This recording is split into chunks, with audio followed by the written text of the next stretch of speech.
اعوذ باللہ من الشیطان الرجیم بسم اللہ الرحمن الرحیم۔ اب تیسرا حصہ ہے سورت کا۔ اب حضور کی بعثت کس لیے ہوئی؟ هو الذی ارسل رسولہ بالہدی ودین الحق لیظہرہ علی الدین کلہ۔ یہ خاص آیت میں آپ کو بتا چکا ہوں کہ انبیاء کی بعثت، رسولوں کی بعثت کے لیے بشیر، نذیر اور مذکر، مربی، معلم، یہ سارے الفاظ، شاہد، یہ سب مشترک ہیں۔ یہ صرف محمد رسول اللہ کے لیے ہے اور 3 دفعہ ہے۔ وہی ہے اللہ جس نے بھیجا اپنے رسول کو صلی اللہ علیہ وسلم، الہدا، کامل ہدایت نامہ جو ان پر کامل ہو گیا، اور دین حق، وہ میزان جو دی گئی تھی تمام انبیاء کو، وہ میزان اب کامل ہو کر دین حق، سچا، مکمل، عادلانہ، مبنی بر عدل و قسط نظام زندگی ہے جو بن گیا۔ کس لیے بھیجا ہے؟ لیظہرہ، سے غالب کریں، یہ نہیں وہ پامال رہے اور 30 لاکھ لوگ حج کرتے رہے، بس اللہ اللہ خیر صلی اللہ۔ رہ گئی رسم اذاں روح بلالی نہ رہی، فلسفہ رہ گیا تلقین غزالی نہ رہی۔ یہ 30 لاکھ آدمی اگر کفن باندھ لیں اپنے سر سے تو دنیا میں انقلاب آ جائے گا نہ آ جائے؟ حج کریاؤ، رمضان کا عمرہ کراؤ،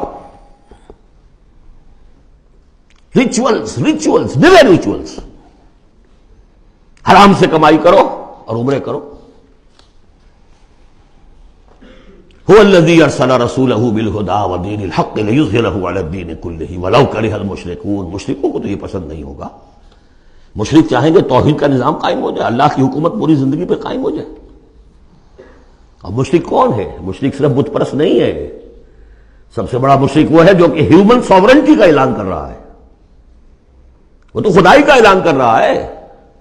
بت پرست نے تو یہی سمجھا ہوگا یہ کوئی دیوی ہے، دیوتا ہے، کوئی ہماری سفارش کر دے گا، اس کے علاوہ وہ تو خدا بن رہے ہو تم کہ ہم حاکم ہیں۔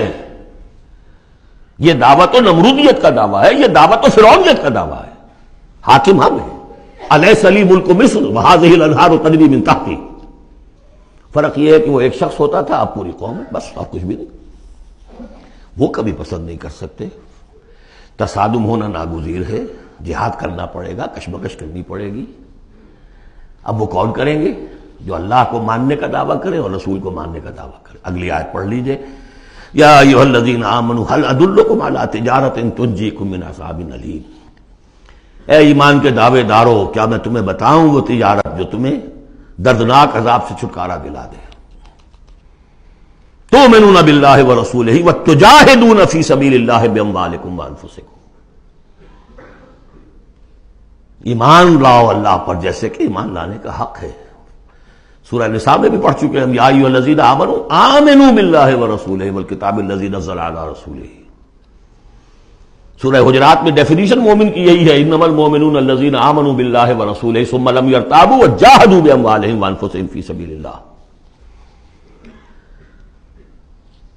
تؤمنون باللہ ورسولہ وتجاہدون فی سبیل اللہ باموالکم وانفسکم ذالکم خیر لکم ان کنتم تعلمون یغفر لکم ذنوبکم ویدخلکم جنات تجری من تحتہا الانہار۔ وہ تمہارے لیے تمہارے گناہ بخش دے گا، تمہیں داخل کرے گا ان باغات میں کہ جن کے نیچے نہریں بہتی ہوں گی، اور ان باغات میں مسکن دے گا، مساکن طیبہ، بہت پیارے، بہت اعلیٰ، فی جنات عدن، ریزیڈینشل گارڈنز میں۔ ذالک الفوز العظیم، یہی بڑی کامیابی ہے۔ یہ بہت اہم نکتہ ہے، بندہ مومن کی نگاہ اس کامیابی پر جمی ہونی چاہیے، دنیا کی کامیابی پہ نہیں، دنیا میں دین کی کامیابی پر بھی نہیں۔ آپ حیران ہو یہ کیا کہہ رہا ہے؟ نصب العین صرف آخرت۔ اگر آپ نے دنیا میں کامیابی کو نصب العین بنا لیا تو گڑبڑ ہو جائے گی۔ پھر آپ کہیں گے یہ تو صحیح طریقے سے کام نہیں ہو رہا تو ٹیڑھے سے کرو، سیدھی انگلیوں گھی نہیں نکل رہا تو ٹیڑھی کرو، بائی ہوک اور بائی کروک، جیسے کوئی ہاکی کا پلیئر چلتا ہے لے کر کیری کرتا ہے۔ اسی میں تحریکیں گم ہو جاتی ہیں، تحریکوں کے قبرستان بنے ہیں اسی بنیاد پر۔ تم دیکھو تمہارا فرض یہ طریقہ کار، یہ اس طریقے پہ کام کرتے رہو، نتیجہ نکلے نہ نکلے تمہیں اس سے کوئی بحث نہیں۔ ہاں طریقہ کار پر نظر ثانی کرتے رہو، ہو طریقہ محمد رسول اللہ سے ماخوذ اور منہاج لِكُلٍّ جَعَلْنَا مِنْكُمْ شِرْعَةً وَمِنْهَاجًا، ہم نے ہر ایک کو تم میں سے شریعت بھی ایک دی ہے، منہاج بھی دیا ہے۔ منہاج محمدی کیا ہے بولو، تم امت محمد ہو صلی اللہ علیہ وسلم۔ تو یہ بات نوٹ کر لیجئے، بہت اہم ہے، بس تجزیہ کر لیجئے اب تک جو کچھ آیا ہے اس میں، بلکہ اب آخری دو آیتیں بھی پڑھ لیجئے۔ ایک حیثیت سے یہ 12ویں آیت پر آ کے مضمون مکمل ہو گیا۔ ذالک الفوز العظیم، بڑی کامیابی یہی ہے۔ البتہ دنیا میں ایک اور بونس کی شکل میں ہے، وَأُخْرَىٰ تُحِبُّونَهَا، ایک اور شے جو تمہیں بہت پسند ہے۔ اللہ کی نگاہوں میں تو اس کی کوئی حیثیت نہیں، اس لیے کہ اللہ کی نگاہ میں تو اگر وہ کرنا ہی چاہے تو دین حق کو غالب کر دے آنے واحد میں۔ اللہ تو تمہیں دیکھ رہا ہے بس کہ تم نے کتنی کچھ جانفی شانی کی، کہ کیونکہ تمہارا امتحان ہے۔ لیکن تمہاری نگاہوں میں بہرحال انسان ہو تو بربنائے طبع بشری انسان چاہتا ہے کہ جو کچھ ہم کریں اس کا نتیجہ بھی اگر نظر آ جائے تو کیا کہنے۔ وَأُخْرَىٰ تُحِبُّونَهَا، اور وہ دوسری چیز اور بھی جس کا جو تمہیں پسند ہے، وہ کیا ہے؟ نصر من اللہ وفتح قریب، اب اللہ کی طرف سے مدد آیا چاہتی ہے اور فتح تمہارے قدم چوما چاہتی ہے۔ لیکن یہ ظاہر بات ہے یہ کب اتری ہے، یہ میں آپ کو بتا چکا ہوں، اس کو سمجھیے سورہ صف کو، سورہ احزاب کا ضمیمہ، وَبَشِّرِ الْمُؤْمِنِينَ، یہی الفاظ آئے ہیں، اور اے نبی اس کی بشارت دے دیجئے اہل ایمان کو۔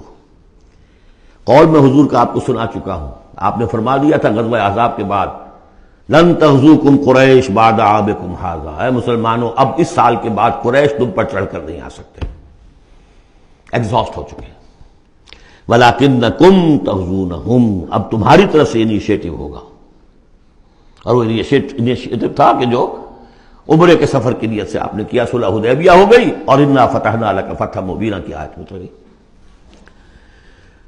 اور دوسری چیز آخرت میں یا ایک روحانی جو مقام تمہیں اس سے حاصل ہوگا، تم اللہ کے مددگار کا قرار پاؤ گے، اس سے اونچا کوئی مقام ہو سکتا ہے۔ صدق اللہ العظیم۔